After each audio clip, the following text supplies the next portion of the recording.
So hi everyone, this is the lecture 2 part 4. This is the last part of the lecture, and I think at this point in time you guys should be rounding off your labs and submitting them. That's the second lab. You should have done the first. This is the second, and it's happening this week. And at the end of this lecture you're going to have some exercise questions to do, so prepare, and it's going to be on UZEM. So prepare for them and ensure that you do well to do them, because they make up your assessment. So this is the information at the beginning, and then we continue. So we're going to continue from the names of compounds. Names of compounds. This is part 4 of the lecture. So we said compounds are elements coming together, and then we have compounds. And compounds possess a name and a chemical formula. We talked about what molecular formulas are, chemical formulas are, and we talked about monoatomic ions and polyatomic ions as well. So we're continuing on that. We say ions, they can be monoatomic, they can be polyatomic, and you can have monoatomic cations and monoatomic anions. You can have polyatomic cations and you can have polyatomic anions. So now we're looking at how we name them. And like everybody, we have a name. And your name is a combination of your personal name, your family name. Some of us have a middle name. Some of us have a first name, second name, and then our surname. Some of us have a first name, and some of us take up our father's name and then take up our family name as well. So it's a combination of names. So kind of like the same thing for compounds, where you have your cation, the monatomic cation naming, and then you have the monatomic anion naming afterwards. So we'll start off with this, where you have your ion, you have your monatomic cation, and they take their names from the metal, because the metals are the cations. And the example we have here is sodium ion. Sodium is group 1, remember, and potassium is group 1 as well. So it's an ion, so it's a cation. And then the transition and the post-transition metals, there's more than one cation situation. So take for example ion. Ion can be ion 2 or ion 3. So hence you have to specify what charge it has. So if you have like Fe, which is ion Cl2, you know that that's ion 2. If it's Fe Cl3, you know that is ion 3. So when you are naming it, you're going to name it ion 3 chloride. Ion 3 chloride. So that's for that. So the names of the compounds, now you're looking at monoatomic anions, and they are named by adding a suffix. Suffix is what you add. I don't know what the angles are. Prefix is in front, suffix is at the back. I hope the whole left and right thing. Just know that there's the front and there's the back. There's the front and the back. Anyway, which one? Just know that the prefix means you're fixing it before, the suffix you're fixing it behind, so it's fixing. So the suffix of the anions are mainly you changing them to an IDE. If you have oxygen, you make it oxide. If you have chlorine, you make it chloride. Fluorine, fluoride. Iodine, iodide. Bromine, bromide. Sulfur, sulfide. So notice that these are monoatomic anions. Remember, the cations are in front, the anions are behind. So for polyatomic ions, it's different. They have special names. So we're going to look at those ones going forward. So we have the ones that we call the oxoanions. Notice the word oxo. They are oxygen containing anions, which are nonmetals that form 2 oxoanions. So these are nonmetals first and foremost, oxygen is a non-metal. All of those other ones, nitrogen, carbon, all those things are non-metals. So they form the oxoanions. So there's the 8 and the ite. 8 and ite. ATE and ITE. The ATE are the ones used, and they have one. They are the ones with large number of oxygen. They have a large amount of oxygen. And the ites are the ones with a smaller number of oxygen atoms. So there's a big difference between the two. The other ones are more, the other one are less. So the A is more, the ite is less. And with a non-metal, you form more than 2 oxoanions. There's a prefix. So when you have more than the ite, you put what we call the par. And the par, remember when I spoke the last time about percent. Percent means over 100. Par is over, cent is 100. Notice that in English, when you say something is hyper, it means the thing is over. If somebody is hyperactive, the person is overactive. So in chemistry, in this situation, rather than say hyper, you just say par, which still means the same thing as over. So it means that these ones are the ones with the highest number of oxygen atom, and then you have hypo. Notice that it's hyper and hypo. Hypo means under, hyper means over. So hypo now means small, hyper or par means over. So I hope that makes sense. You have the 8, you have the ite, you have the hyper and the hypo. So ionic compounds, remember we said ionic compounds are compounds that are formed from ionic bondings. When you have sodium, which is a non-metal, chlorine,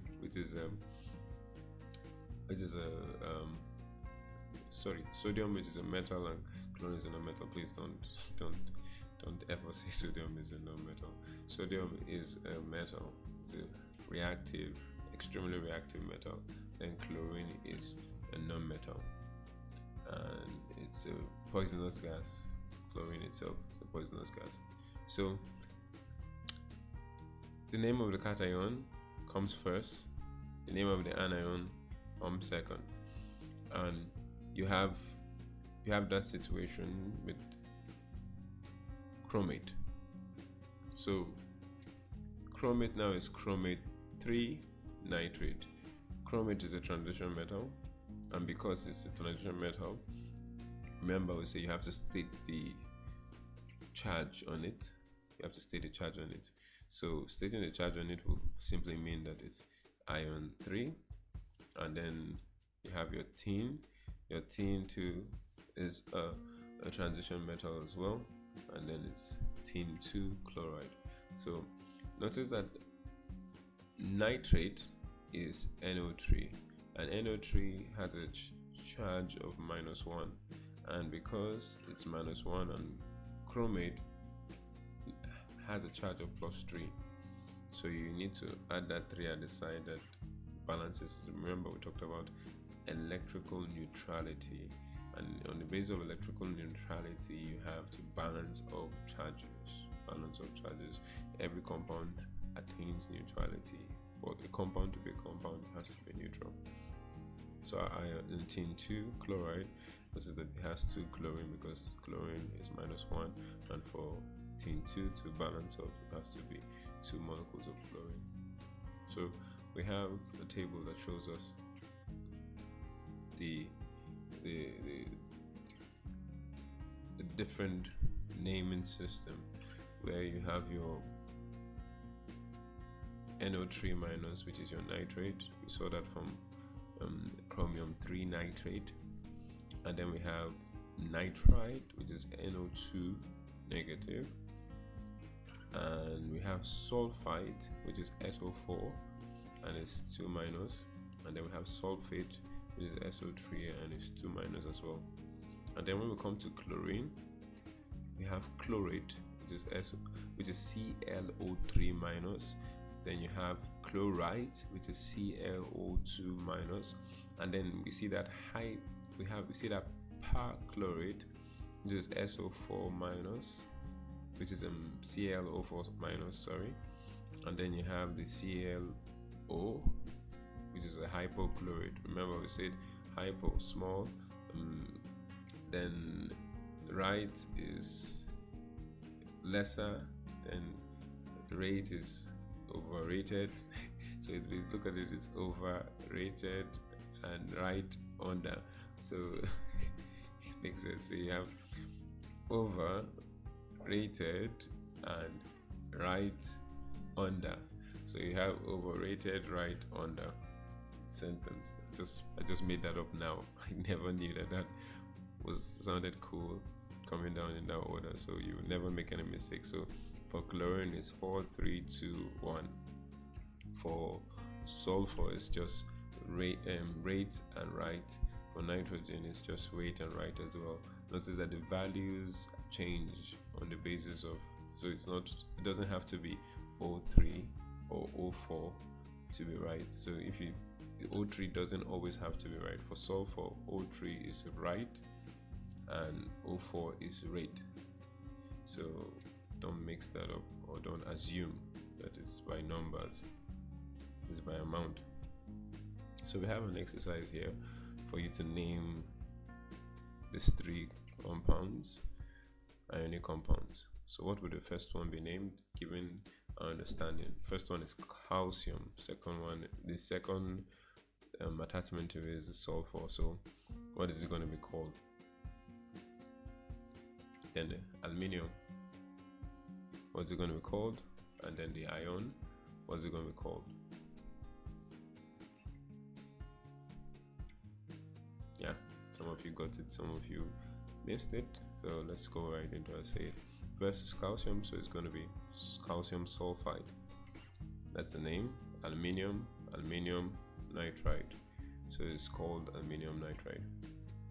Then the last one is ion 2 chloride. So that's what we call the binary molecular compound. Binary molecular compound. The word binary means 2. The word binary means 2, and the reason why it's 2 is because it's ones and zeros. Binary is ones and zeros. Binary is about ones and zeros, and unlike ionic compounds, there is no simple way to deduce the formula of a binary molecular compound. So that's what we call the systematic naming. Systematic naming means you name using a system. It's a naming that uses a system, and the system is a Greek system, or it's Greek format of naming. And we use the Greek prefix where it's necessary. If it's not needed, you don't put it there, but if it's needed, you put it. So the appropriate Greek prefix, and then you have the suffix. Then you have the stem or name of the second element, and then you have the suffix which is the ide, and we'll look at the prefixes now. So the prefixes used is when it's 2, you put a di. When it's 3, you put a tri. When it's 4, you put a tetra. When it's 5, you put a penta, hexa, hepta, octa, nona, and deca. So this is the Greek.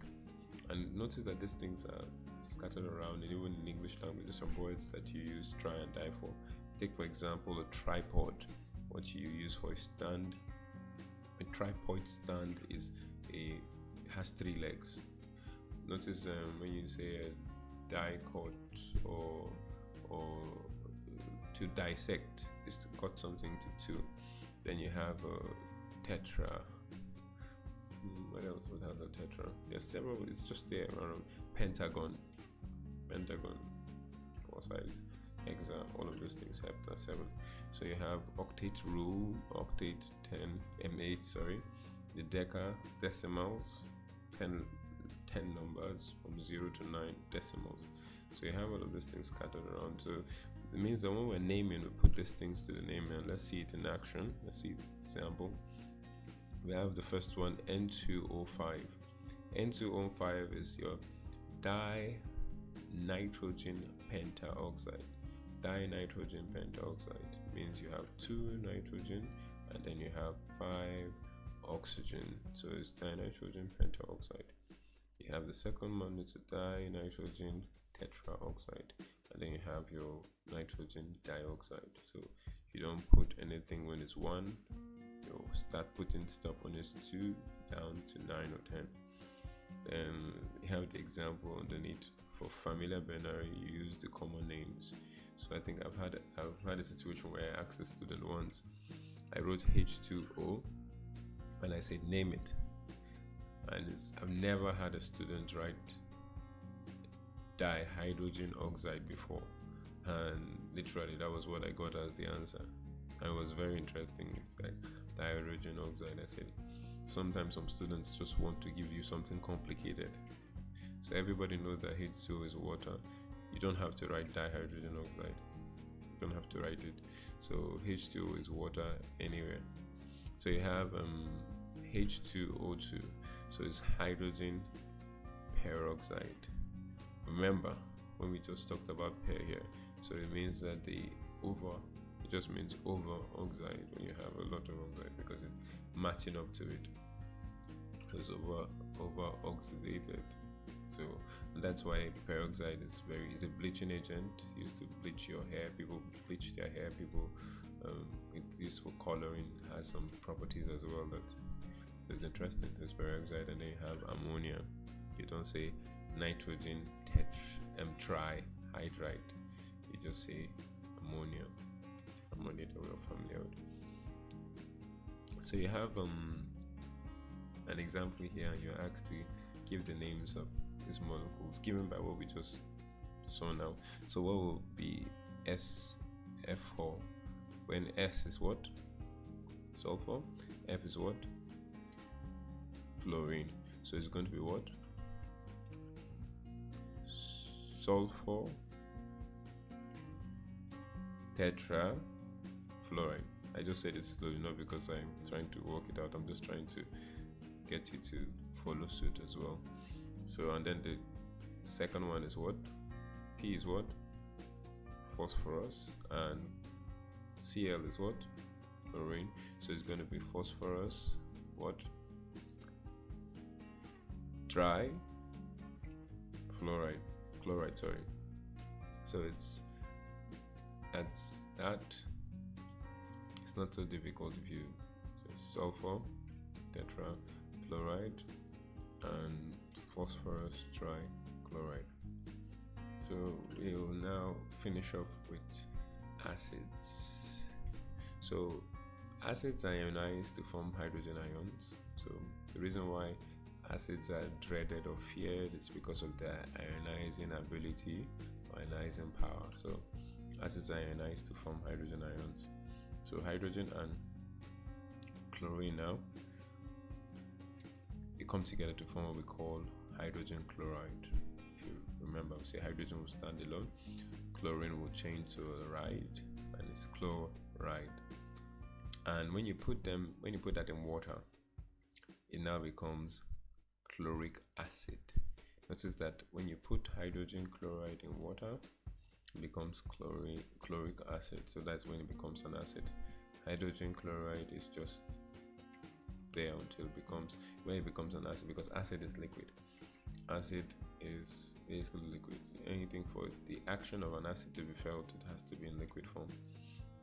So you have your pure substances, your hydrogen chloride gas, hydrogen bromide gas, hydrogen iodide gas. But when you put it into a solution, that becomes hydrochloric acid, hydrobromic acid, and hydroiodic acid. So notice that the G is gas, the AQ is aqueous. So that's that. So you have the oxoacids. The oxoacids contain oxygen in addition to the hydrogen atoms. So the oxoacids now are the ones with oxygen in them. So you have the hydrogen. It should be called hydrogen nitrate, or because it's in solution, it will now be nitric acid. So you have your nitric acid, sulfuric acid. So the names of the oxides are related to those corresponding oxoions. So you have the 8 that becomes IC, ic. You have the perchlorate ion, which becomes perchloric acid. Then you have the right that becomes os, that's replaced by os. So then you have the chlorate ion that becomes the chlorous acid. So you have those examples there, and then the power and higher power retained. So those ones stay the same, because what is changing is the suffix. So those ones stay the same.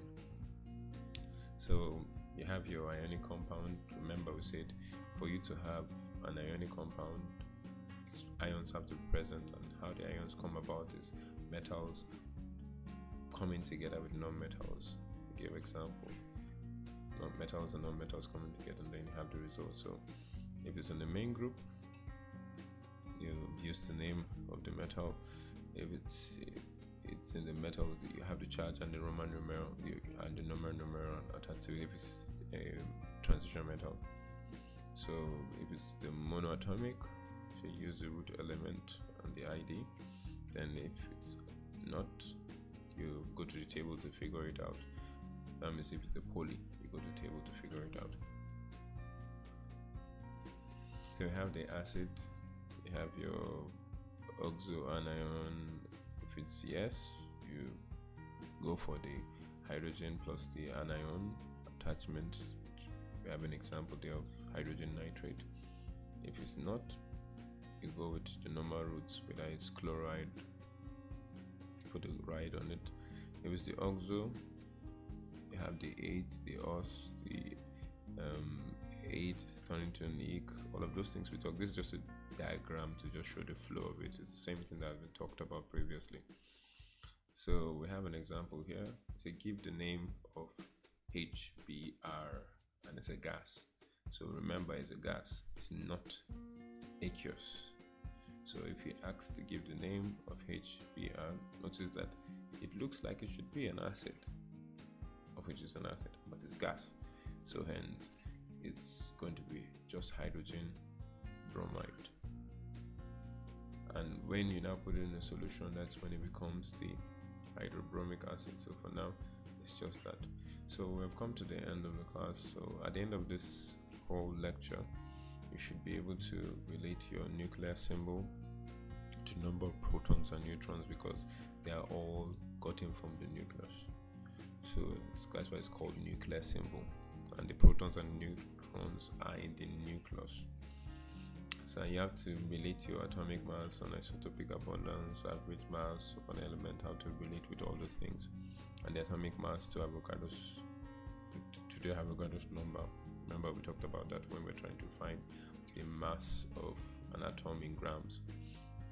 And then the elements of the periodic table. We looked at the periodic table, the main groups, the transition metals, the post-transition metals, the group 1, the alkaline metals, the alkaline earth metals, the halogens, and the noble gases. We looked at all of those. We looked at the periodic table. We talked about Dmitry Mendeleev, and we looked at structure, the formulas, structural formula, condensed, and molecular formulas. We talked about molecular substances, and we went further to do ionic charges of an electrons, predict formulas,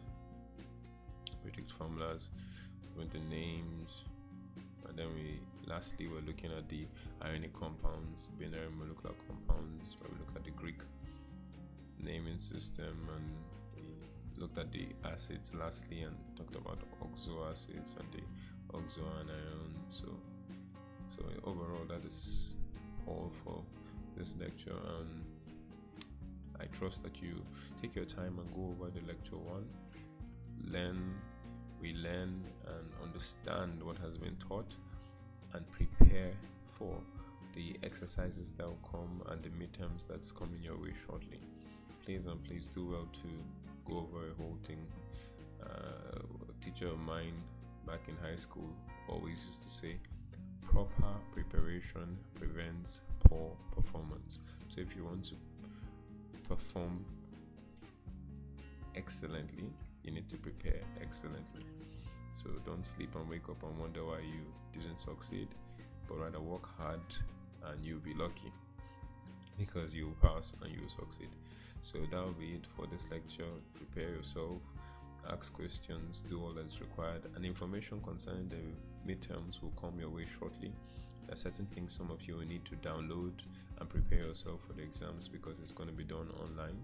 So don't ask questions, watch the videos. The videos contains the information. Don't be quick to send emails asking questions that answers have been provided to you. So do your best and watch all the videos and take notes when you're watching the videos.